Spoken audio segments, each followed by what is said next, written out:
अस्सलाम वालेकुम। आज हम डिस्कस करते हैं इलेक्ट्रिक फ्लक्स। सबसे पहले हम ये जानेंगे कि इलेक्ट्रिक फ्लक्स को हम क्यों पढ़ते हैं।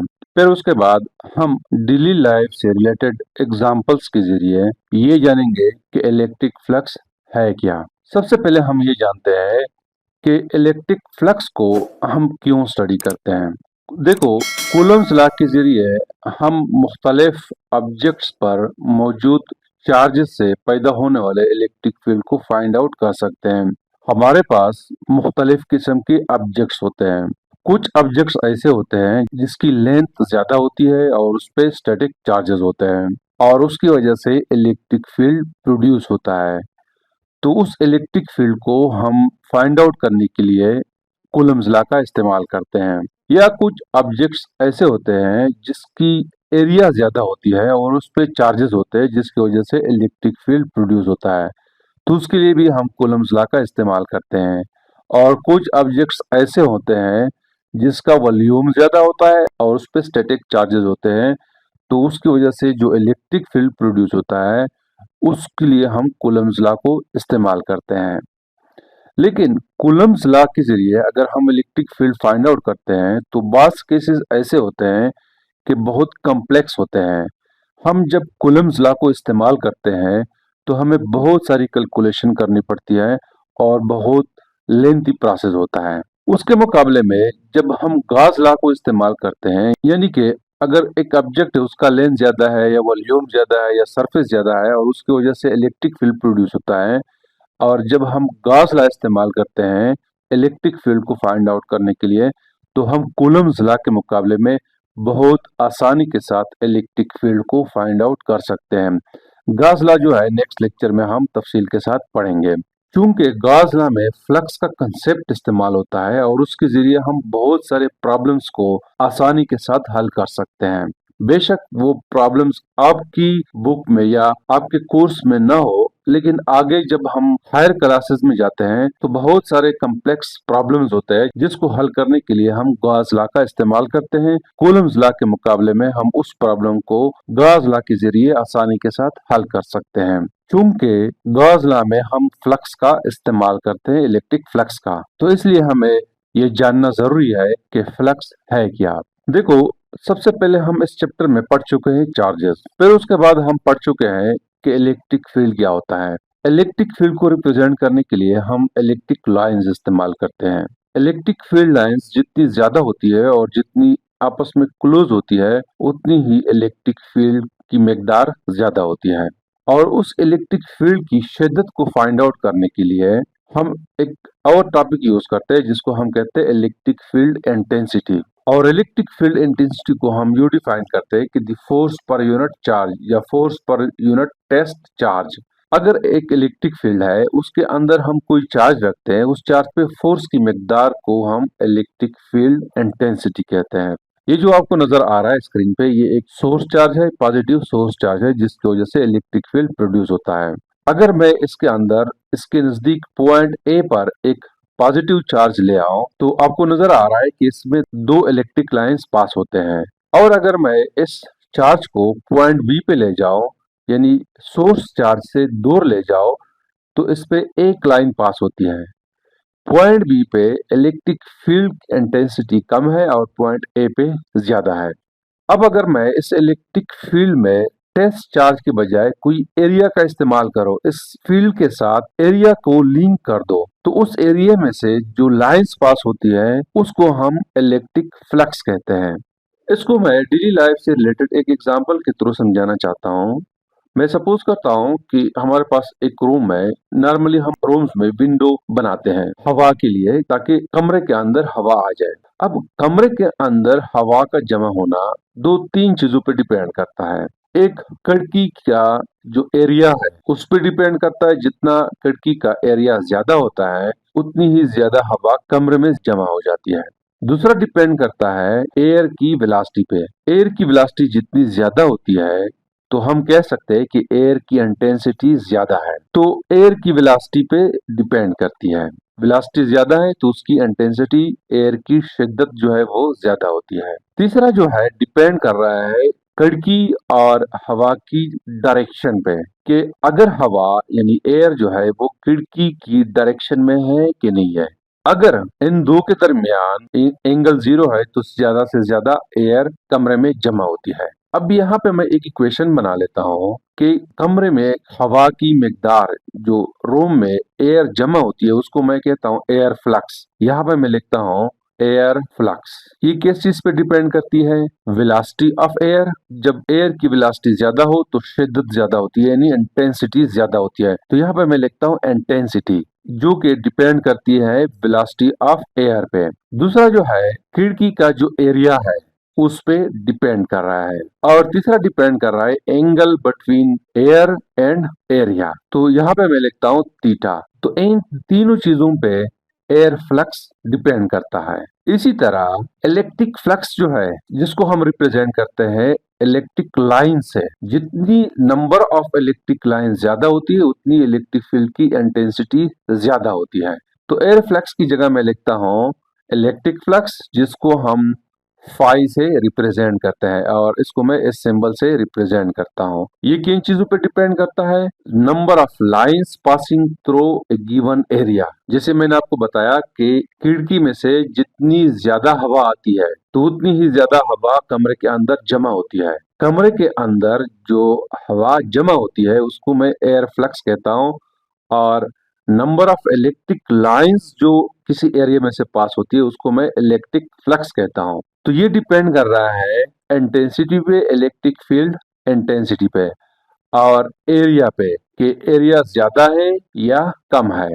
या इसको मैं इस तरह लिख सकता हूँ कि ई ए कॉस थीटा।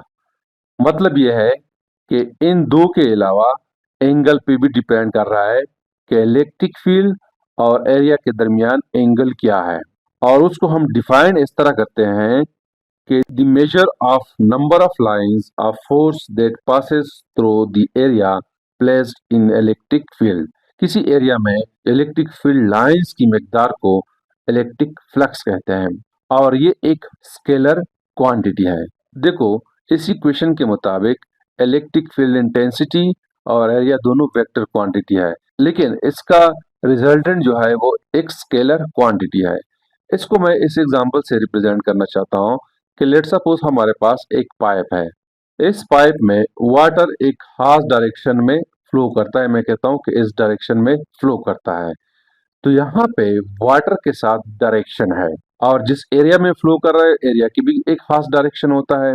तो दोनों के पास डायरेक्शन है, एरिया के पास भी डायरेक्शन है और वाटर के पास भी डायरेक्शन है। इस पाइप से गुजरने के बाद मैं कहता हूँ कि पानी इस टैंक में जमा होती है। तो पानी यहाँ पे जमा हो गया, वाटर फ्लक्स जिसे हम कह सकते हैं। अब इस सिचुएशन में वाटर के पास कोई डायरेक्शन नहीं है। जब डायरेक्शन नहीं है तो यहाँ पे क्वांटिटी ऑफ वाटर, या हम कह सकते हैं कि वाटर फ्लक्स, उसके पास कोई डायरेक्शन नहीं है, तो ये एक स्केलर क्वांटिटी हो गई है। अब इसकी यूनिट क्या है? देखो, अगर मैं इसी क्वेश्चन को देखो, इसी क्वेश्चन के मुताबिक इलेक्ट्रिक फील्ड इंटेंसिटी की अगर हम डिफिनीशन करना चाहे तो हमें पता है कि फोर्स पर यूनिट चार्ज, और साथ में ये एरिया है, तो मैं एरिया यहाँ पे लिखता हूँ। तो यहाँ पे हमें पता है कि फोर्स की यूनिट जो है वो न्यूटन है, और एरिया की यूनिट जो है मीटर स्क्वायर है, और चार्ज की यूनिट कूलम है। तो इसी हिसाब से इलेक्ट्रिक फ्लक्स की जो यूनिट है वो न्यूटन मीटर स्क्वायर पर कूलम है। तो ये डिफिनीशन है इलेक्ट्रिक फ्लक्स की। अब मैं डिस्कस करता हूँ different cases of electric flux, कि इलेक्ट्रिक फ्लक्स जो है वो किस वक्त मैक्सिमम होता है, किस वक्त मिनिमम होता है, और अगर हमारे पास एक क्लोज सरफेस है तो उस सिचुएशन में फ्लक्स की मिकदार कितनी होती है। उसको समझने से पहले मैं समझाना चाहता हूँ कि अगर हमारे पास कोई एरिया है उसकी डायरेक्शन किस तरफ होनी चाहिए। ये जो आपको स्क्रीन पे नजर आ रहा है, ये मैंने एक एरिया लिया है।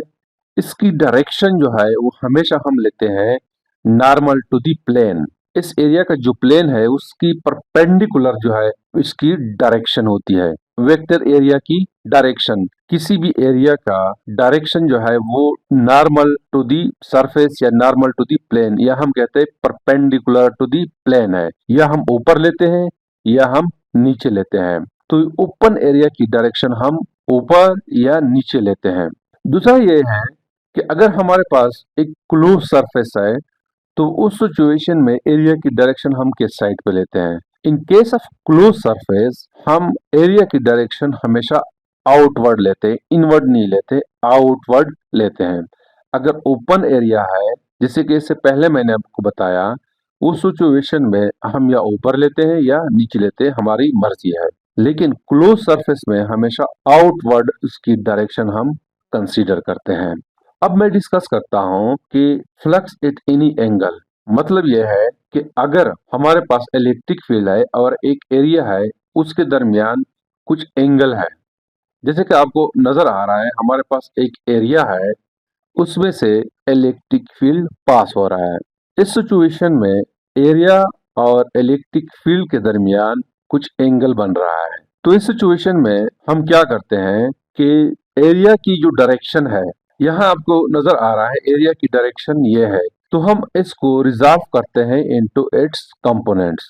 जो कंपोनेंट इलेक्ट्रिक फील्ड की डायरेक्शन में होता है उसको हम कंसीडर करते हैं। इस सिचुएशन में ए कॉस थीटा की direction in the direction of electric field है, तो हम इलेक्ट्रिक फ्लक्स की इक्वेशन कुछ इस तरह लिखते हैं कि इलेक्ट्रिक फ्लक्स जो है it is equal to electric field into a cos theta. इसका मतलब यह है कि जब इलेक्ट्रिक फील्ड और एरिया के दरमियान कुछ एंगल बन रहा है तो उसके लिए इलेक्ट्रिक फ्लक्स अगर हम फाइंड आउट करना चाहे तो हम ये इक्वेशन यूज कर सकते हैं। ये इक्वेशन जो है, यहाँ पे मैंने एरिया वेक्टर को रिजॉल्व किया इनटू इट्स कंपोनेंट। दूसरा तरीका ये है, जो एरिया है, एरिया वेक्टर नहीं, जो एरिया है उसको अगर मैं रिजॉल्व करूं इनटू इट्स कंपोनेंट्स। अब अगर मैं इस एरिया को रिजॉल्व करूं तो इसका एक एरिया सरफेस जो है वो ये बन रहा है और दूसरा एरिया सरफेस जो है वो ये बन रहा है जो व्हाइट कलर है। अब देखो यहाँ पे जो ब्लू कलर का एरिया है, इसकी डायरेक्शन, एरिया वेक्टर जो है वो in the direction of electric field है और ये इक्वल है ए कॉस थीटा के। तो हम ये इक्वेशन यूज करते हैं दोनों केसेस में। अगर हम एरिया वेक्टर को रिजॉल्व करें इनटू इट्स कंपोनेंट्स, या खुद जो एरिया है उसको हम रिजॉल्व करें इनटू एरिया, तो दोनों सिचुएशन में हम इलेक्ट्रिक फ्लक्स की जो इक्वेशन है वो कुछ इस तरह लिखते हैं। दूसरा ये है कि इलेक्ट्रिक फ्लक्स किस वक्त मैक्सिमम होता है। इसके लिए मैं सपोज करता हूं कि हमारे पास एक एरिया है जिसकी डायरेक्शन ये आपको नजर आ रही है और इलेक्ट्रिक फ्लक्स की डायरेक्शन भी in the direction of area vector है। दोनों के दरमियान एंगल जीरो है। तो मैं इसके लिए इलेक्ट्रिक फ्लक्स की अगर इक्वेशन लिखना चाहूं तो it will be equal to E A cos theta. यहाँ पे थीटा जो है वो जीरो है, तो cos जीरो जो है इट इज इक्वल टू 1। तो हम इलेक्ट्रिक फील्ड की इक्वेशन लिखते हैं कि it is equal to E into A. इसको मैं नाम देता हूं इक्वेशन नंबर 2। तीसरा केस ये है कि अगर एरिया और इलेक्ट्रिक फील्ड के दरमियान एंगल 90 डिग्री है, जैसे कि मैं सपोज कर रहा हूं कि हमारे पास ये एक एरिया है, इसकी डायरेक्शन, वेक्टर एरिया की डायरेक्शन अपवर्ड है और इलेक्ट्रिक फील्ड की डायरेक्शन राइट साइड पे है, तो दोनों के दरमियान 90 डिग्री का एंगल है। तो इस इक्वेशन को मैं लिखता हूं कि इलेक्ट्रिक फ्लक्स जो है it will be equal to E A cos 90, और cos 90 हमें पता है कि जीरो के बराबर है। तो इस सिचुएशन में इलेक्ट्रिक फ्लक्स जो है वो जीरो है। जैसे कि आपको यहाँ पे नजर आ रहा है कि इस एरिया में से कोई इलेक्ट्रिक फील्ड लाइंस पास नहीं हो रही है। इस सिचुएशन में मैक्सिमम लाइंस जो है वो पास हो रही है और इस सिचुएशन में जब कोई एंगल हो between the electric lines and vector area, zero के अलावा कोई दूसरा एंगल हो, तो वो उसी हिसाब से उसका इलेक्ट्रिक फ्लक्स होता है। लेकिन मैक्सिमम इस सिचुएशन में होता है और मिनिमम इस सिचुएशन में होता है। अब हम डिस्कस करते हैं इलेक्ट्रिक फ्लक्स थ्रू एक क्लोज सरफेस। अगर क्लोज सरफेस है उसमें से इलेक्ट्रिक फील्ड पास हो रहा है तो फ्लक्स की मिकदार कितनी होनी चाहिए। देखो इस सिचुएशन में अगर हमारे पास कोई क्लोज सरफेस है जैसे कि आपको नजर आ रहा है, इस सिचुएशन में एरिया वेक्टर की डायरेक्शन जो है वो सेम नहीं होती। तो हम क्या करते हैं, ये बात नोट करें कि कोई भी फिजिकल पैरामीटर जैसे कि एरिया है या दूसरा पैरामीटर है वो सेम ना हो, डिफरेंट हो, तो उसके लिए हम क्या करते हैं कि उस पैरामीटर को हम स्मॉल पैचेस में डिवाइड करते हैं। जैसे कि हम यहाँ पे डिस्कस कर रहे हैं एरिया, एरिया की डायरेक्शन जो है हर एक पॉइंट पे सेम नहीं है, तो हम क्या करते हैं कि एरिया को स्मॉल पैचेस में डिवाइड करते हैं जैसे कि आपको नजर आ रहा है। फिर हम क्या करते हैं कि हर एक पोर्शन पे इलेक्ट्रिक फ्लक्स को फाइंड आउट करते हैं, फिर उसको हम सम करते हैं। यहाँ पे आपको नजर आ रहा है कि मैंने एक एरिया लिया है, स्मॉल एरिया, जो कि नजर आ रहा है ब्लू कलर से। इस सिचुएशन में इलेक्ट्रिक फील्ड और एरिया की डायरेक्शन सेम है, तो मैं लिख सकता हूं कि इलेक्ट्रिक फ्लक्स थ्रू एरिया 1, मैं लिखता हूं कि it is equal to D A. D A जो है वो स्मॉल पेज का एरिया है। सिमिलरली अगर मैं कोई दूसरा एरिया ले लूं तो मैं क्या लिखता हूं कि इलेक्ट्रिक फ्लक्स थ्रू एरिया 2, तो it will be equal to, यहाँ पे अगर मैं लिख दो डी ए 1, तो it is equal to D A 2। याद रखें कि यहाँ पे इलेक्ट्रिक फील्ड जो है या इलेक्ट्रिक फील्ड इंटेंसिटी जो है वो सेम है, यूनिफॉर्म है। सिमिलरली अगर मैं एक तीसरा एरिया ले लो तो electric flux through third area जो है it will be equal to E into D A 3। D A 3 जो है वो थर्ड पोर्शन जो है, जो मैंने एरिया लिया है वो है। इसी तरह मैं एन पेजेस पे मैंने इसको डिवाइड किया है, तो मैं लिखता हूं यहाँ पे कि electric flux through N page is equal to E into D A N. अब हम क्या करते हैं कि इसको सम करते हैं, तो नेट फ्लक्स जो है it will be equal to flux through area 1 plus flux through area 2 plus so on. इस तरह मैं इसको लिखता हूं कि फ्लक्स थ्रू एरिया एन।